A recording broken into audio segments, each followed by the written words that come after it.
Alright guys, so I've decided to update my dash cam for my Range Rover. So I went ahead and purchased this from Amazon myself. This is the Hupejos 360-degree 4-channel dash cam. I'm going to go ahead and unbox this, showcase how it looks, some of the specifications, and give you some sample footage in both daytime and nighttime of each of the 4 different channels. So let's go ahead and open this up.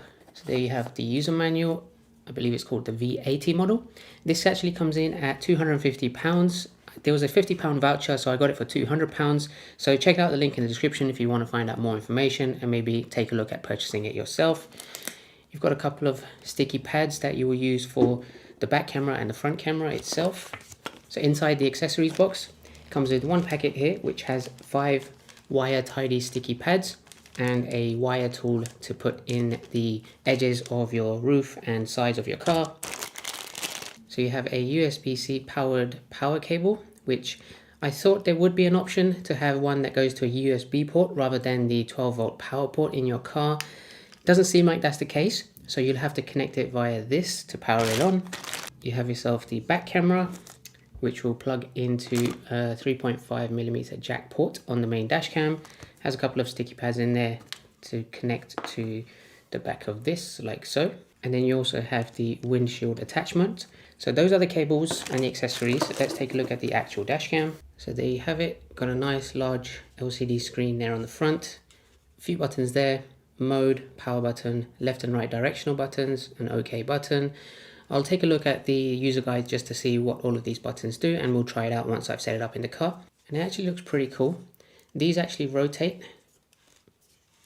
So when you want to get the left and the right views, then you can actually position them accordingly. If you want to face them a little bit towards the cabin, then you have the option to adjust it like that. There is the main camera on the back. Let's take off the sticky pad on this. There you go. It says there ultra wide angle lens, full HD digital recorder. The front facing camera is 4K and the left and the right and the back cameras are 1080p native resolution. Now along the top you have the USB-C power port there. The SD card, I believe it actually comes with one as part of the package from Amazon. This is a Lexa 128GB micro SD, which is quite nice that they do supply it rather than you having to buy one separately. Then you have the port for the back camera, and there is the microphone. There's a microphone in here as well because this actually allows you to speak to this device and give voice commands. And we'll be testing it out, and they include take photo, start video, turn on or off audio, turn on or off Wi-Fi, turn on and off the screen. This also has built-in faster 5 GHz Wi-Fi, which I think is really good. And it does have GPS tracking as well, which is accommodated with an app that you can download by scanning the QR code in the user manual. This also has something called Super Night Vision. It does loop recording and it also does speed tracking. Those are the key highlights and specifications. So pretty standard. We're going to try out everything. I'm not hardwiring this to my car itself to give 24/7 parking monitoring or anything like that.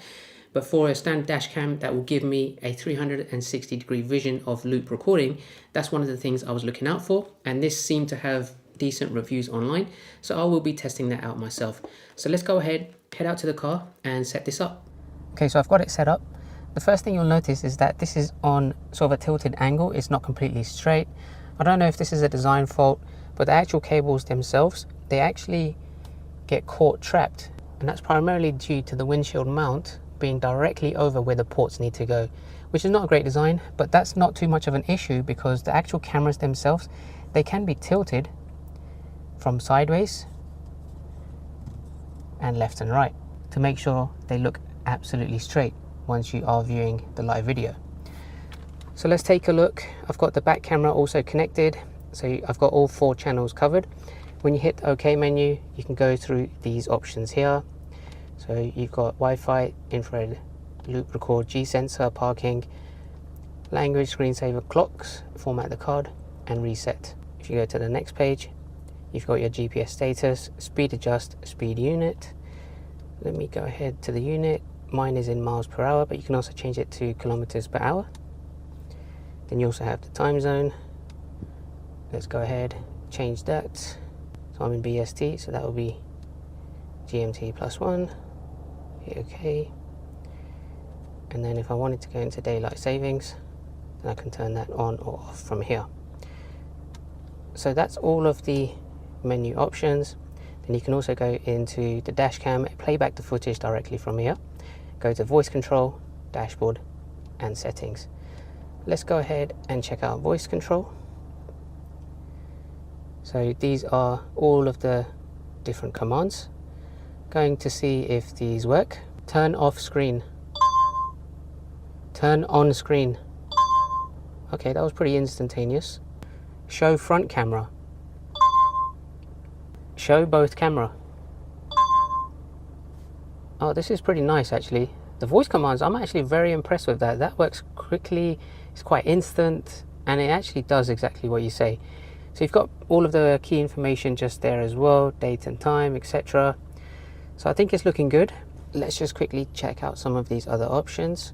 So if you go into playback, you can actually play back from either of the cameras, I believe, front and rear most likely. Okay, now let's go over to dashboard, and this is actually quite nice. It gives you a little speedometer there and a little animation with your miles per hour as you're driving, so you can actually just leave it on this dashboard rather than seeing any live view, which I think is quite nice. So left, right, front, back, I think is pretty nice. One thing I would say is I've positioned this in a way that it doesn't really block my windscreen view when I'm driving. So that's why a bit of the mirror and this large compartment that's in my Range Rover Velar, it does block the right camera a little bit. I don't know if you guys can see that clearly, but I can still see a little bit of the window outside to the right side. This is an issue just for myself because of the position that I've put it in, but just note that when you do reposition this, it is actually quite bulky and it may block and obstruct a little bit of the view on the road ahead of you. So you have to remember to position this in a way where it doesn't really do that. And I can still see a little bit of my right side, but because of the way I've positioned it, it does get maybe 20 or 25% blocked, but for me that's not too much of an issue. So now let's go ahead and take some sample footage in both daytime and nighttime and see how each of these 4 channels come out. I'm going to download it via the app, the TS Cam app that comes with this device that you can see in the user manual, and I think that's going to be a lot easier to do than taking the SD card out, because the position where the SD card is at the top there is going to be very awkward. You're going to have to fiddle around with the cables, maybe move it out, maybe just take the dash cam off. So it's a bit of a pain, so it's better to just download directly from the app, which I'll do. So we'll showcase the app, how that looks as well, and let's just get straight into that. Okay, so now let's talk through the app and see how that works. I'm just going to show you the QR codes here in case you wanted to pause the video and check out the app on either the iOS or the Google Play Store. So we'll dive in, and just remember that you need to have the dash cam powered on and you need to be in your car connected to the dash cam Wi-Fi for the app to work. Okay, so this is the app. This is how you will see it first, and you'll see the front camera as the main view. There's a little switch button just next to where it says picture quality description. This is where you can switch between all of the 4 cameras. So if you press that, I can go to the back, press it again, you go to the left hand side and then to the right hand side. So very quick and responsive live view. And then when you press it again, you go back to the front. If you go into the storage option that was on the bottom left, here you'll see all of your clips that the dashcam has recorded. Very quick and easy to play back any of the footage. You have a few tabs there: emergency, parking monitoring, and photos. If you select, you can select multiple videos like this, and you'll be able to download them directly to your phone's gallery, which is a quick and convenient way to take backups of all of your videos that the dashcam has recorded, rather than you having to take the SD card out and transferring it to your laptop. So this can take some time. The front camera is 4K, so it is going to be slightly larger file size than the rest of them. But as you can see, it is downloading pretty quickly, and you can get them stored very quickly on your phone. So that is a very quick and convenient way just to take videos and store them as backups and play it back whenever you like. There you go, the download has completed, and it was straightforward. When you go back, you can stop recording and go into the device settings and take a look at some of the options there. So pretty straightforward.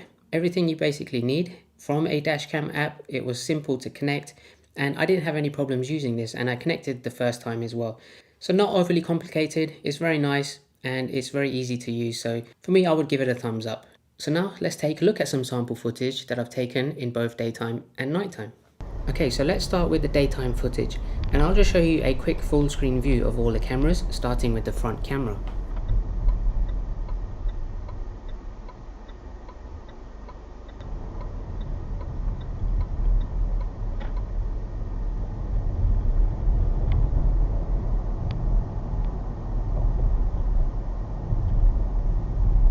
So here's all of them side by side, and actually you can see the biggest difference in quality with the front 4K camera than all the others.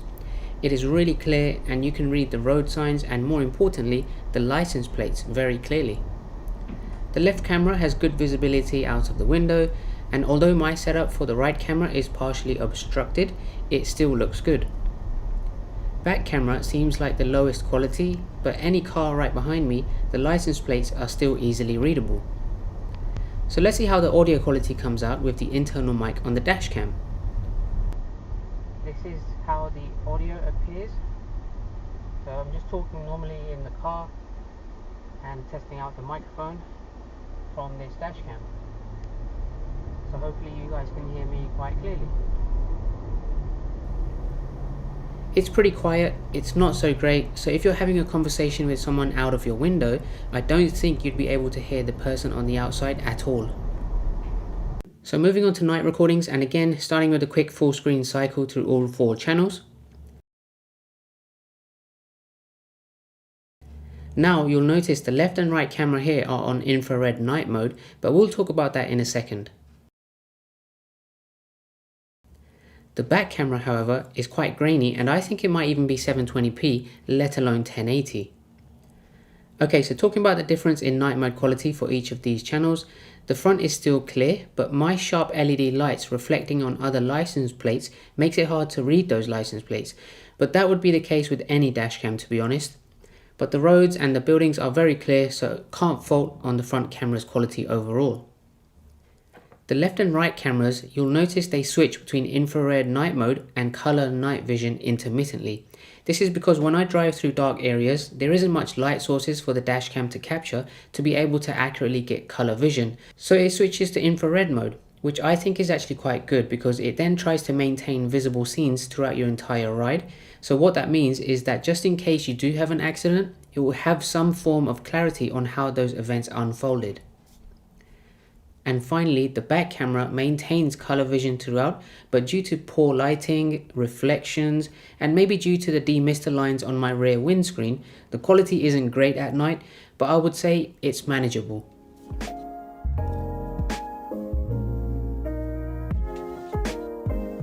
So that's all I wanted to showcase on the Hupejos 360 dashcam. All in all, I'm happy with the purchase, and for £200, I think it's definitely worth having this 360-degree setup that does everything you need it to do. As always, remember to like, subscribe, and catch you at the next one.